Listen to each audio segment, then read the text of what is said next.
Praise the Lord, my lords, the mightiest Louvado seja o prophets of the Senhor, Lord. meus senhores, os mais poderosos profetas do Senhor.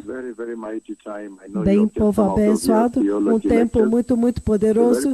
Eu sei que vocês acabaram de sair da sua aula de teologia, um tempo muito poderoso na vida da igreja.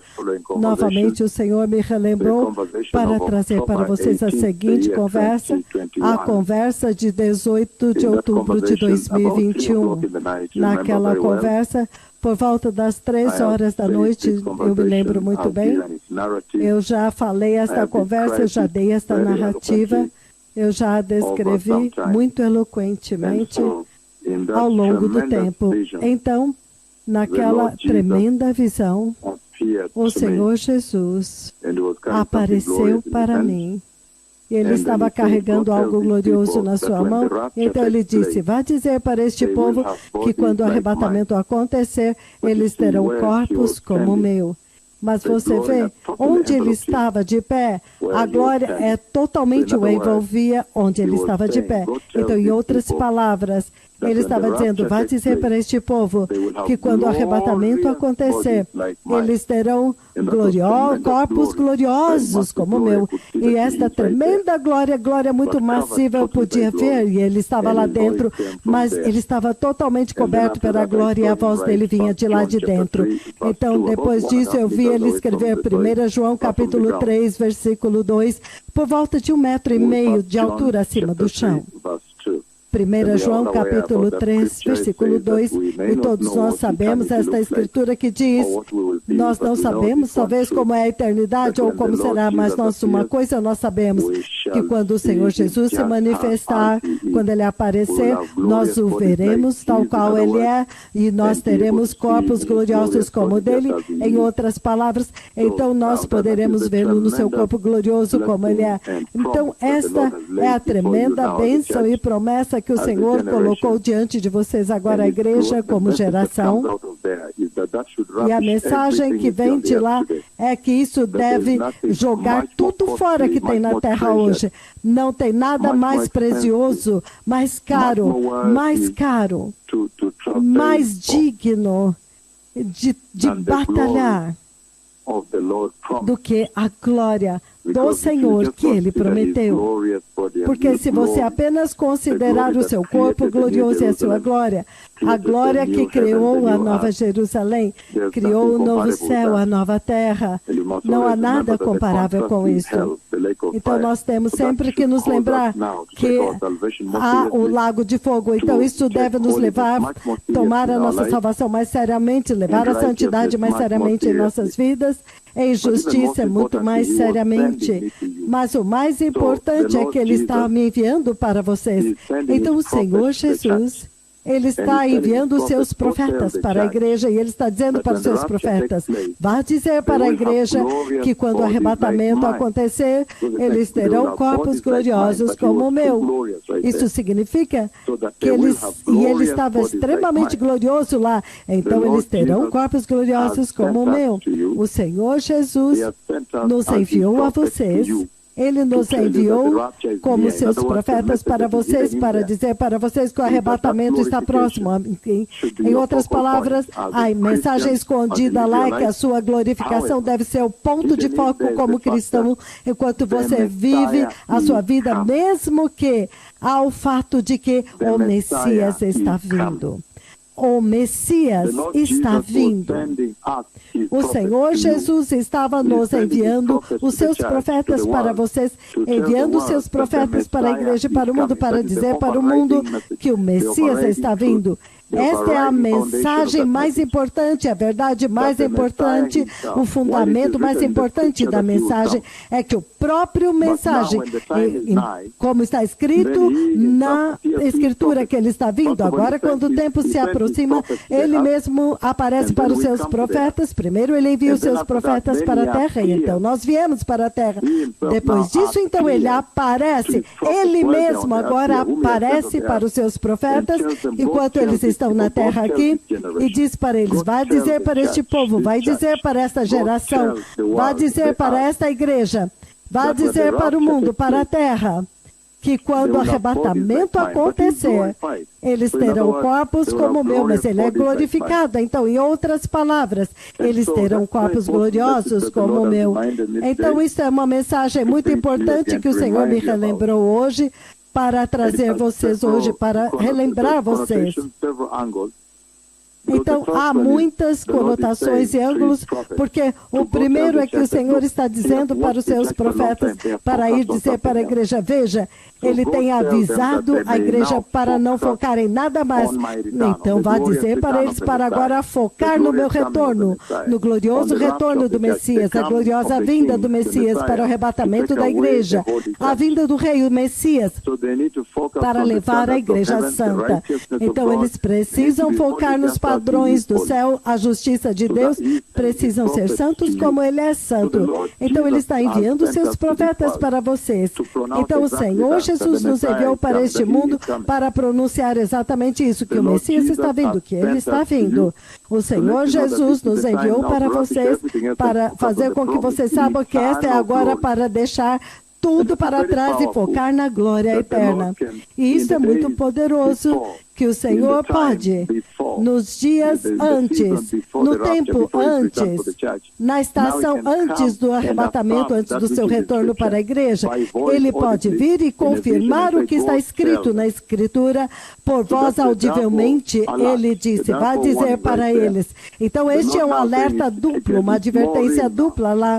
O Senhor está dizendo, agora é mais real agora, será real agora. E, novamente, que o foco, se o nosso foco está em algum outro lugar, agora nosso foco deve estar na glória prometida, na reunião prometida com Cristo, no arrebatamento da igreja. Então, eu apenas queria lembrar vocês aquilo que o Senhor me disse para relembrar vocês hoje. Lembre-se o que ele disse, o Senhor Jesus nos enviou para vocês, para que vocês saibam que há uma promessa da glória e ele vai cumprir a sua promessa. Então, nós, como profetas de Jesus, viemos para preparar vocês para Jesus. Então, é muito importante que vocês entendam isto, que ele está dizendo que ele tem observado a igreja ao longo do tempo e viu que ela está focada em outra coisa. Então, o Senhor Jesus agora enviou os seus profetas para a igreja, para despertar a igreja para o fato da realidade da entrada no reino de Deus está prestes a acontecer. Então, agora vocês têm que focar na justiça, temor de Deus, arrependimento e apartar-se do pecado. Apartar-se da iniquidade e da perversidade. É isto que o Senhor Jesus está dizendo. É para isso que ele nos enviou para dizer. E desde que ele nos enviou em uma base diária, toda vez que ele falou, nós viemos até vocês e transmitimos fielmente a mensagem de que o Messias está vindo. Novamente, esta conversa de 18 de outubro de 2021 é uma conversa pivotante neste tempo. Não há uma geração melhor para ser relembrada, para focar na eternidade do céu do que esta geração. Por quê? Porque essa é a geração que acabou focando em qualquer outro lugar. Eles focaram nas coisas do mundo, focaram na riqueza da terra, e é por isso que esta é a mensagem de qualidade, esta é a direta conversa do céu. O Senhor Jesus nos enviando até vocês fisicamente enquanto estamos aqui, e então nos visitando, o Senhor Jesus visitando seus profetas aqui. E Jesus nos enviou para relembrar vocês que lembrem-se da glória prometida, lembre-se da glória que ele prometeu. Isso deve te fazer jogar fora tudo que está ofuscando a sua visão do reino da glória. Você tem que jogar fora tudo que possa ser um impedimento para você receber a sua herança no reino de Deus. Então, nós estamos aqui como profetas do Senhor Jesus para dizer para vocês que com certeza aquele dia vai chegar, o dia da glorificação, mas aquela glorificação gravita, ela gira em torno, ela está atrelada à vinda do Messias. Então, em outras palavras, ele está dizendo que haverá o dia da redenção do seu corpo, que está prestes a acontecer. Os seus corpos de humilhação, os seus corpos corruptíveis, os seus corpos pecaminosos e fracos, para serem transformados em corpos eternos, conforme o corpo de Cristo, aquele que nos enviou para vocês. Esta é a promessa feita em um lugar público, um passo ousado que o Senhor deu para anunciar que no dia quando chegar, quando Ele vai te tirar fisicamente desta terra, então os seus corpos serão redimidos e vocês serão levados para a glória.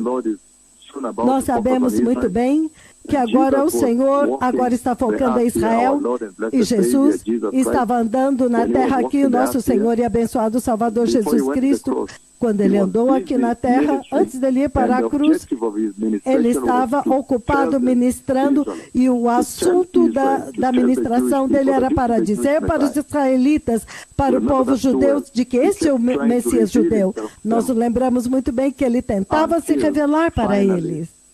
Até que finalmente, quando ele foi para as cidades de Tiro e Sidão, as cidades do ocultismo, a cidade dos gentios, quando a missão mudou.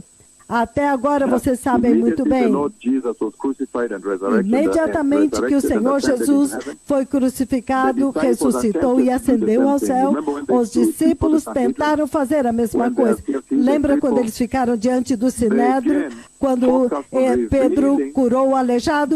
Novamente eles focaram em revelar Jesus Cristo, nosso Senhor e abençoado Salvador, o Messias, para o povo judeu, para Israel.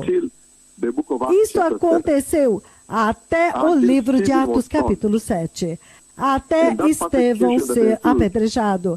E aquela perseguição que se levantou, agora os dispersou. E quando eles partiram agora, se movendo para fora. Então, Atos capítulo 9, um jovem chamado Saulo, que se tornou Paulo, é ferido por uma visitação de Jesus. E então, quando ele é ferido pela visitação de Jesus, então agora o evangelho para os gentios agora nasceu. É impressionante, porque se você for ao capítulo 10, se você ler o capítulo 9 e 10 do livro de Atos, no capítulo 10, você vê quase que um Pentecostes para os gentios. Porque lembre-se que Atos capítulo 2, há um Pentecoste, mas a igreja original é basicamente judia. Então, em outras palavras, você pode dizer que sim, foi um Pentecostes, mas foi para a igreja judia, a igreja hebreia. Um Pentecostes hebreu. Mas até agora, Pedro, até que ele vem à casa de Cornélio, e quando ele entra naquela reunião, na porta ele diz: vocês sabiam que eu nem deveria entrar aqui porque eu sou judeu? A minha lei não me permite entrar lá, eu seria expulso onde os gentios estão. É por isso que no sonho ele viu dos animais impuros vindo naquele lençol branco, naquele lençol branco, com os animais impuros que desceu do céu. E o Senhor diz: como você ousa chamá-los de impuros quando eu os santifiquei? Então, imediatamente Pedro, assim que Pedro entra lá, então, bom, o Espírito Santo atinge-os e os toca e estabelece-se ali e batiza e unge os gentios. Então, foi como um Pentecostes gentil. Então, você pode dizer que Atos 2 é o Pentecostes judeu, hebreu, mas agora este é o Pentecostes dos gentios. Então, o choque dele diz: oh, então a bênção foi transferida para os gentios. Então, quando você se move, este agora é o evangelho que vem para os gentios. A visitação que até agora está acontecendo entre os gentios. Mas vocês sabem muito bem, novamente, deixe-me repetir para vocês. E antes de ir para a cruz, Jesus passou a maior parte do seu tempo tentando se revelar para Israel, para que eles pudessem saber que este é o Messias judeu. Messias judeu. Ele passou o tempo tentando, dizendo para eles dizendo que este é o Cristo, este é o Messias judeu. E então, depois que ele morreu na cruz, ressuscitou e ascendeu ao céu, os discípulos continuaram fazendo a mesma pregação até o livro de Atos, capítulo 2. Eles continuaram tentando revelar Jesus. Ele disse, este mesmo Jesus a quem vocês se crucificaram, agora se tornou o Senhor e Salvador. O Senhor o entronizou e o coroou e o fez sentar à sua direita. Então os discípulos continuaram com o ministério de tentar revelar Jesus para os hebreus, para Israel. É isso que eu estou dizendo. Isso foi até o capítulo 7, a perseguição, quando Estevão é apedrejado. Então agora, em capítulo 9, então, um jovem chamado Saulo é visitado por Jesus, se torna Paulo. Então agora, a primeira